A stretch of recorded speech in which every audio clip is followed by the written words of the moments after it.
For today, I'll be presenting for the AI Reading Club, the latest paper from OpenAI. My name is Pankaj Sahai, and I'll be presenting this with Manav, which is another fellow in the program.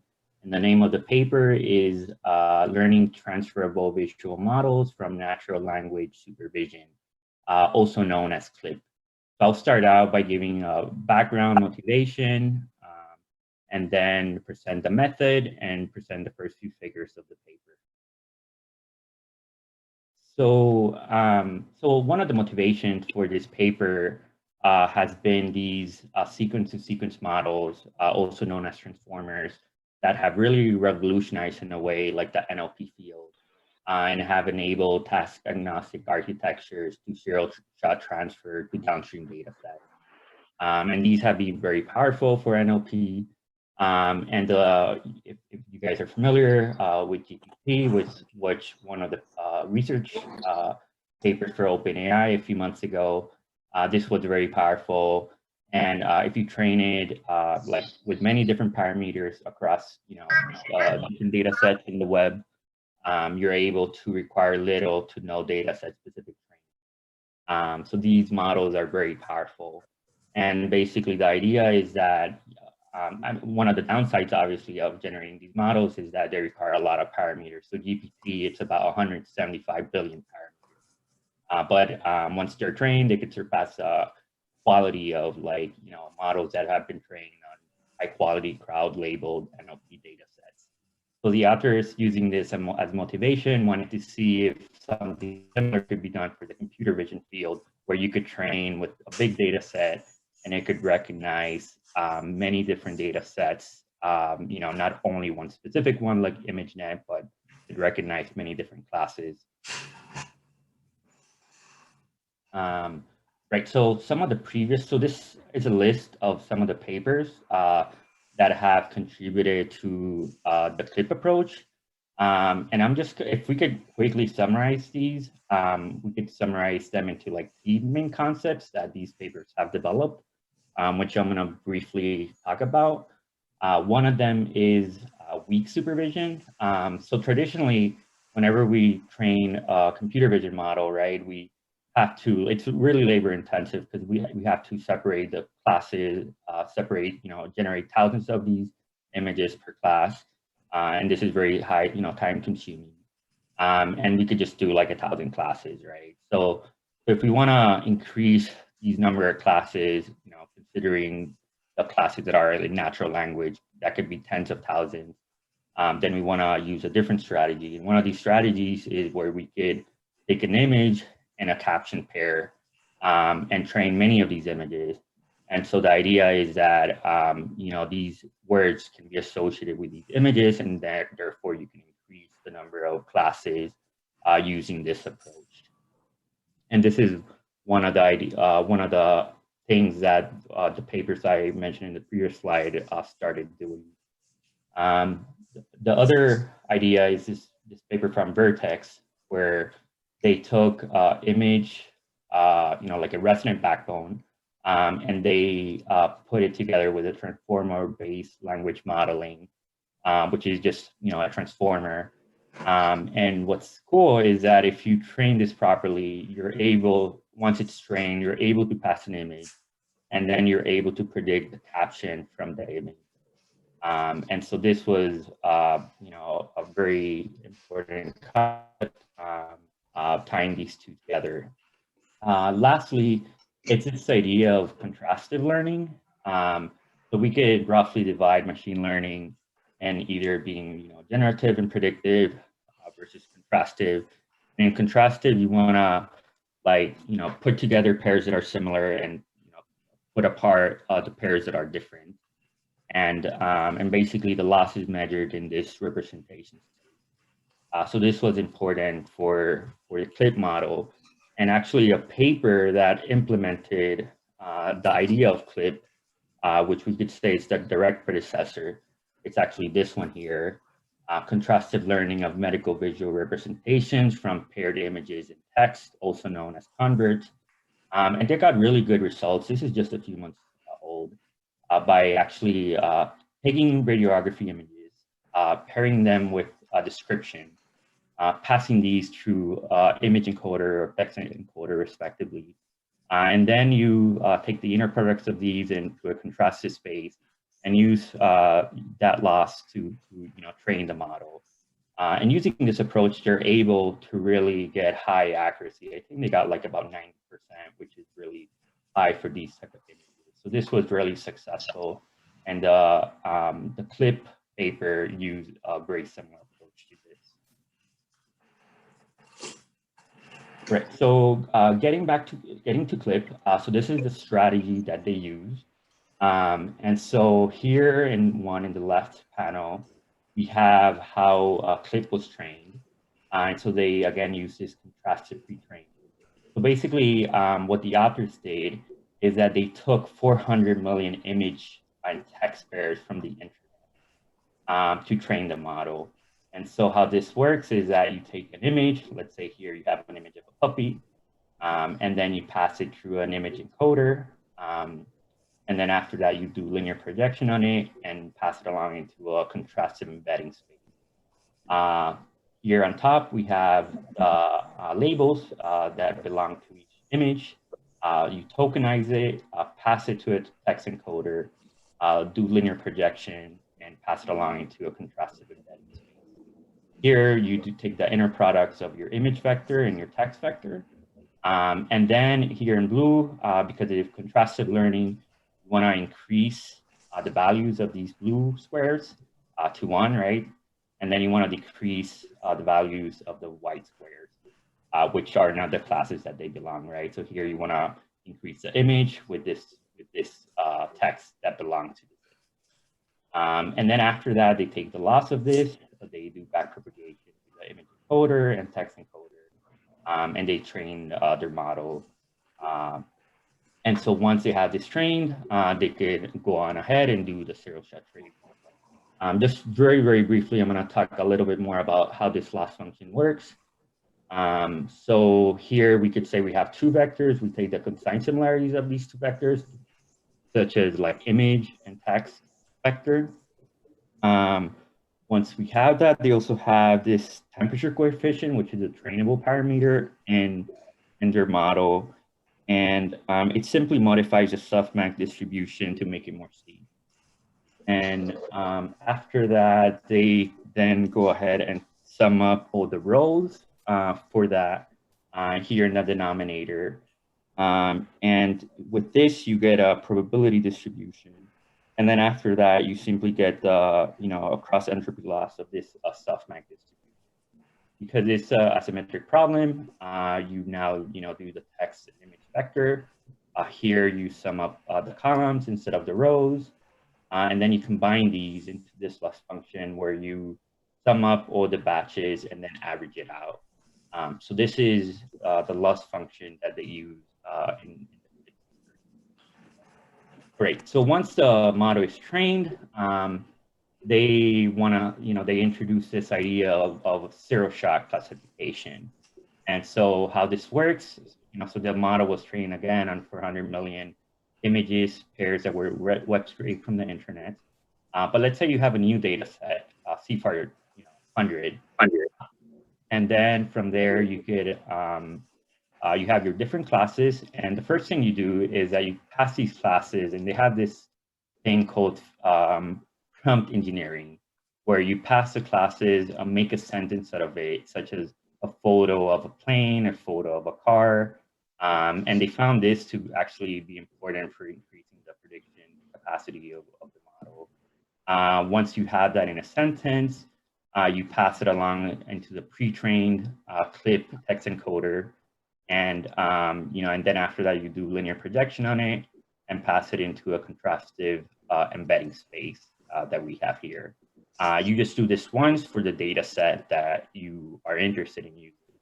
Once you have this, the next part is going to be to do this zero shot prediction, where then you take the image that you want to predict, you pass it into the image encoder, do linear projection.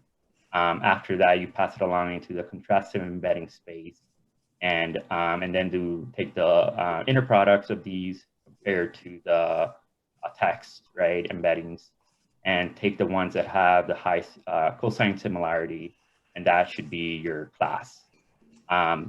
Something that I didn't note is that what's important here is that you restrict the categories, right, by specifying what are the classes that you have in your data set. And so in a way, you're restricting the probability space that the model needs to like recognize to be able to identify the direct class. But this is very powerful, and it works really well in your data set. So the rest of the paper is comparing this zero-shot approach across different data sets and different models to see how it actually compares.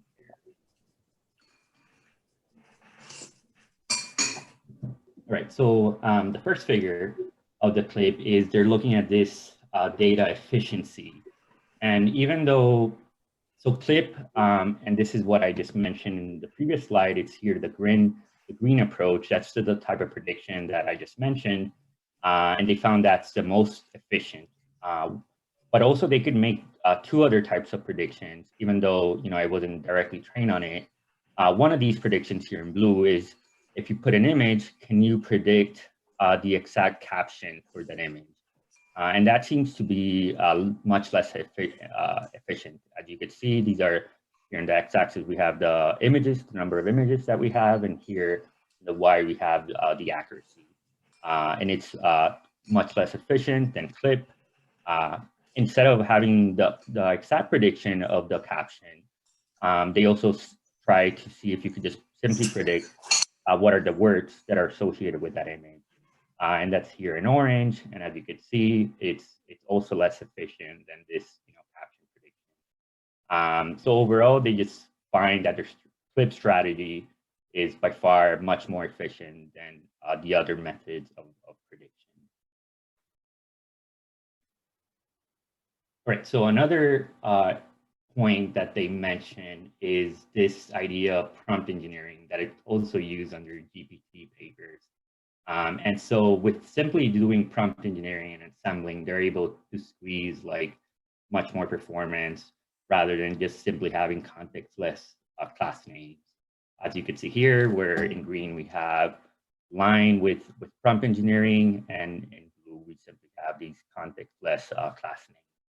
And so simply how this works is, instead of you put a label, and instead of just putting the label, you put it like in a sentence, like a photo of a car, a photo of a plane.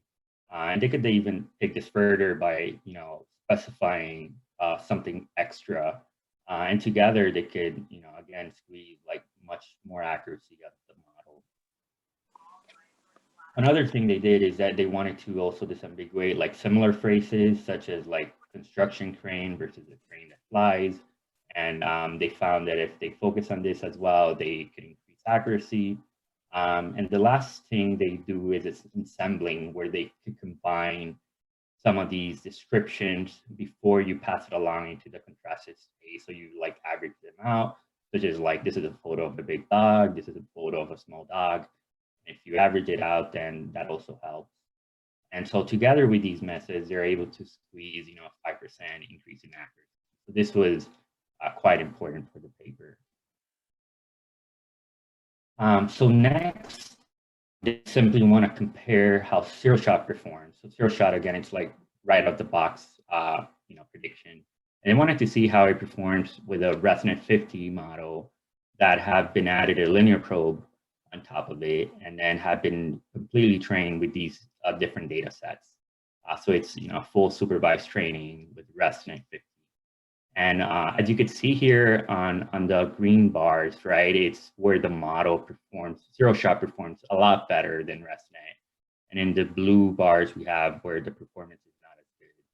And as you can see, in some data sets, it can perform really well. So STL10 stands out because I think they provide examples that are, a few examples that are labeled. So CLIP performs really well on that method. But it seems other data sets that could be more complex or abstract and specialized, the performance is not as good. I found this really interesting, in STL10, which was the data set that they performed the best, like zero shot achieved like a 99% accuracy. I thought that was like crazy. Right. So so next, so Resident 50 are not state of the art. So the next thing they did is they wanted to compare these with state of the art models. And so they compared it here to like BitM and Sinclair, which are like some of the state of the art models. They imported these models, they put in a linear probe on top of it, and then they did a few shot training. So few shots, meaning like one, four shot, 8 shot, 16 shots, which is simply the number of training examples that you add per class. What's interesting is a zero shot right out the box performs almost, it performs as good as the BitM, which has been trained with 16 shots. So that's quite impressive. But once you start doing few shots for the first, 4 shots, the performance of clip actually varies. So it drops. So I didn't explain this. So here is zero shot clip by its own, but here is a clip where you've added a linear probe on top of it, and then you've also done extra training on it. Again, 1 shot, 8 shots, 16 shots. And for the first 4 examples, we could see that the performance drops, but then after that, performance actually increases. So basically, I think the take-home message here is simply that zero shot could perform as good as some of these state-of-the-art models. But even if you add a linear probe on top of it, you can increase further the performance of it. The next thing they do is they look at this idea of data efficiency. And so they compare zero shot clip versus a zero shot clip where a linear probe has been put on top of it. And they try to see how much extra examples you have to give to that clip model with linear probe to achieve a zero shot performance. And so the higher the bar, right, the greater the performance of zero shot. And as you could see, the performance actually varies by data set, but on average, they got a 20% performance, which just say zero shot performs pretty well right out the box. And in this figure here, they again compare zero shot clip here on the y-axis to clip where you've added a linear probe on it and trained it on the classes for these data sets. And as you could see, there is a correlation, but pretty much zero shot clip, underperformed like supervised classifiers between 10 and 25%. So there's really room for improvement by simply adding a linear probe and training the models on these data sets. However, here on top, we could see that for some data sets, it really doesn't make a difference. So, yeah, so I think that's my section. So I could stop now and then Manav can continue. Yeah, thanks, Pankaj. Is my screen visible? Like, is only the presentation visible? Yes. Yep. Okay, nothing else is visible, right? No. Yes. Okay, cool. Just the.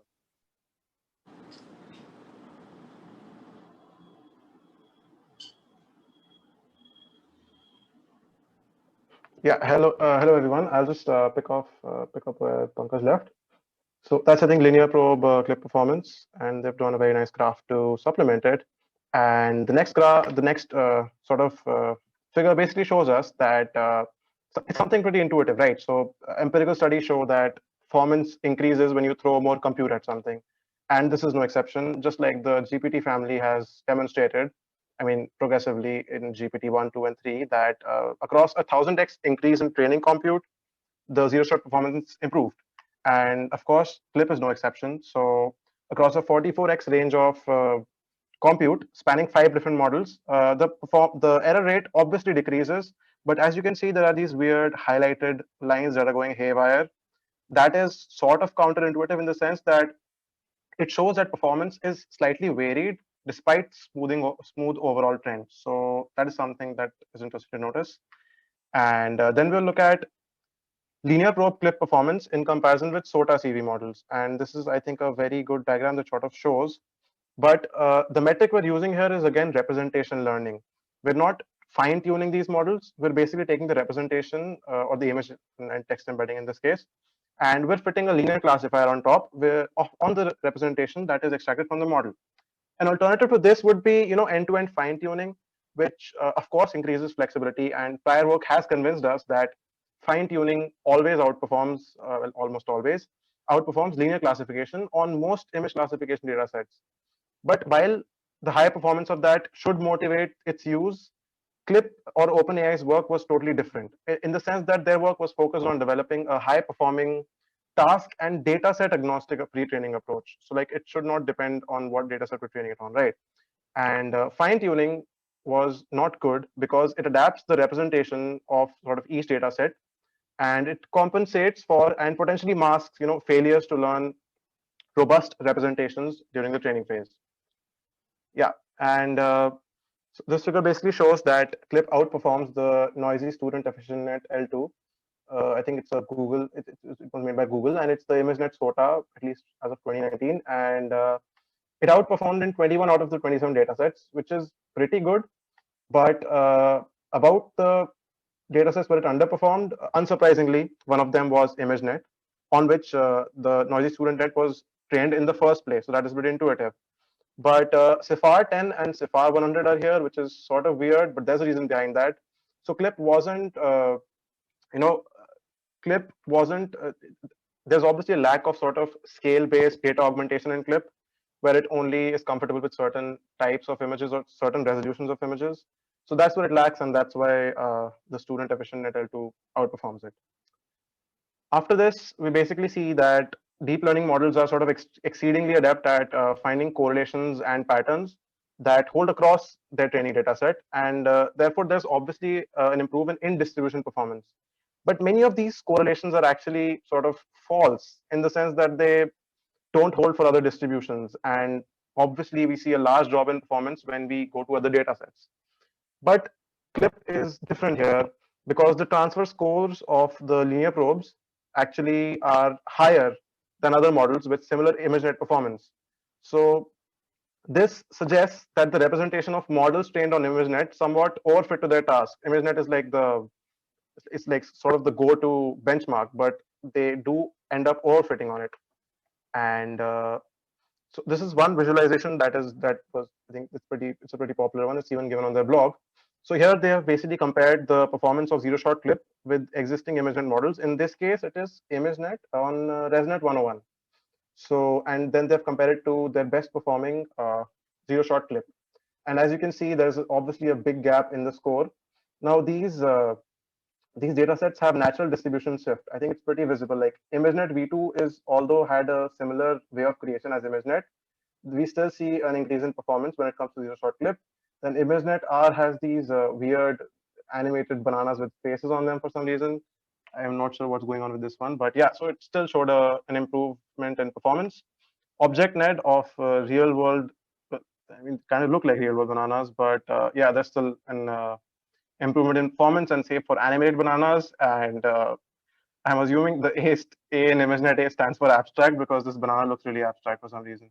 Anyway, so and then the author sort of asked, how did they end up achieving? Oh wait, yeah, how did they end up achieving that sort of increase in accuracy?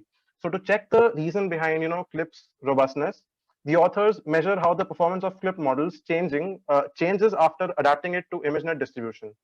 And the authors basically found that performance increases significantly. And as you can see here, it increases on ImageNet by 9.2, which is good because it's like, I think, 3 years worth of SOTA performances. Like back in, I think, 2015 to 2018, they could only improve by 9.2%, and Clip does it just by, I mean, I don't know, a few shot learning approach, which is pretty incredible if you think about it. And so this behavior is unique to sort of some combination of Clip and the ImageNet dataset. But is it a general phenomena, or like, does it hold true for end-to-end fine tuning as well as linear classifiers? Well, these are questions that the authors themselves were asking, and I'm quoting them here.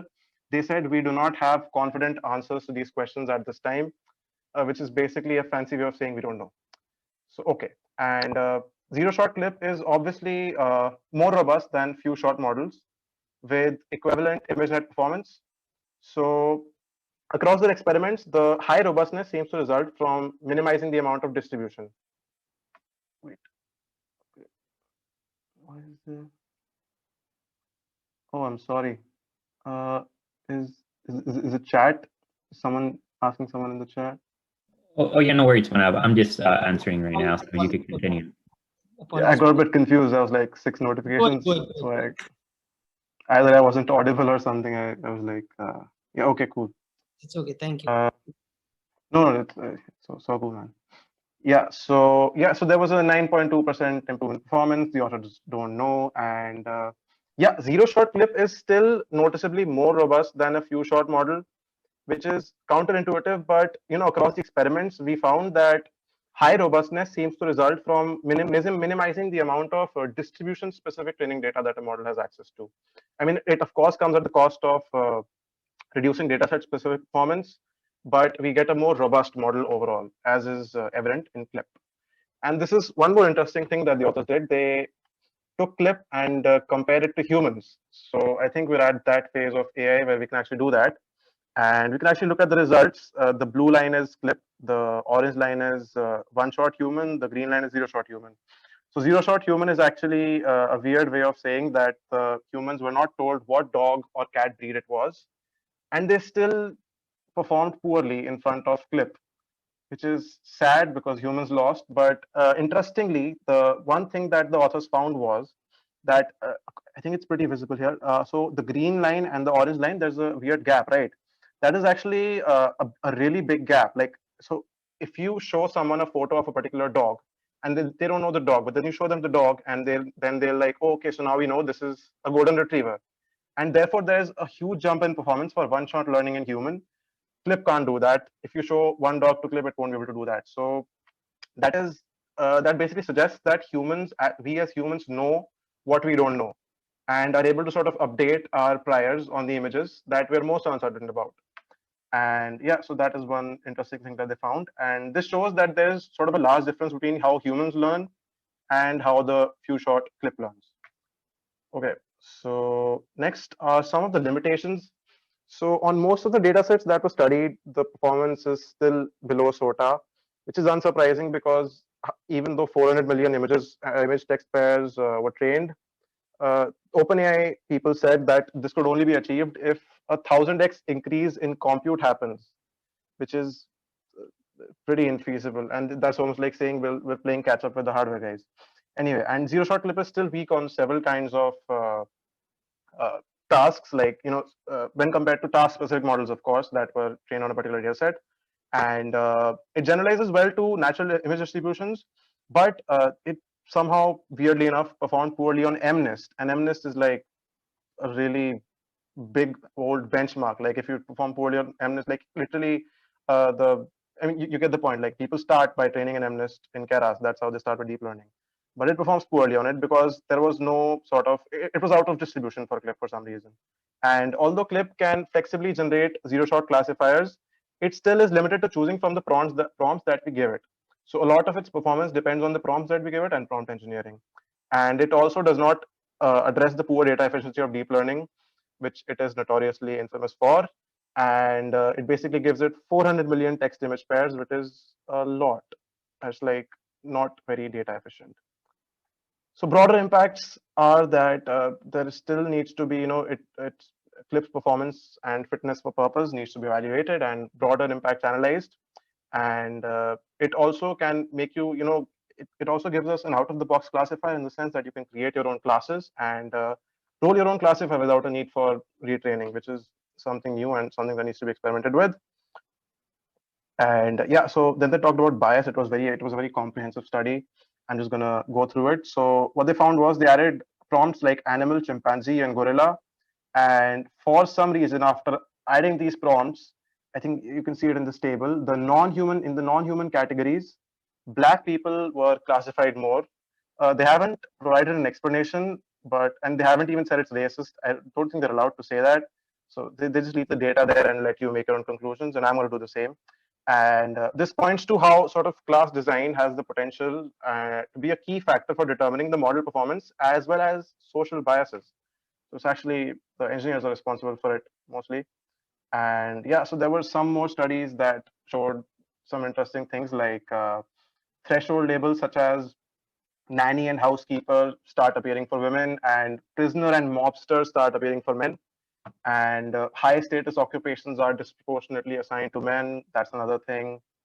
And yeah, so then again, people designing and developing these models have considerable power because they make decisions about things like class design that are key in determining not only model performance but also how and in what context these model biases manifest, right?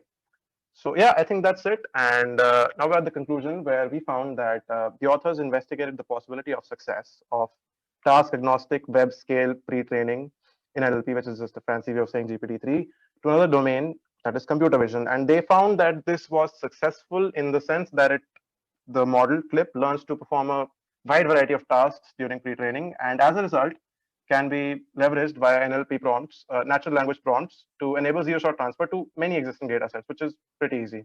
And if thrown enough, if we throw enough compute at it, it could give task-specific models a run for their money. But there is still a lot of room for improvement. So thank you for listening. That is it. And any questions are welcome, except for the background, which is generated by DALI. And it is also another OpenAI model. And the prompt, avocado-shaped chair, was given to it. And the background is what it came up with. Okay, yeah, I think that's it. Thanks.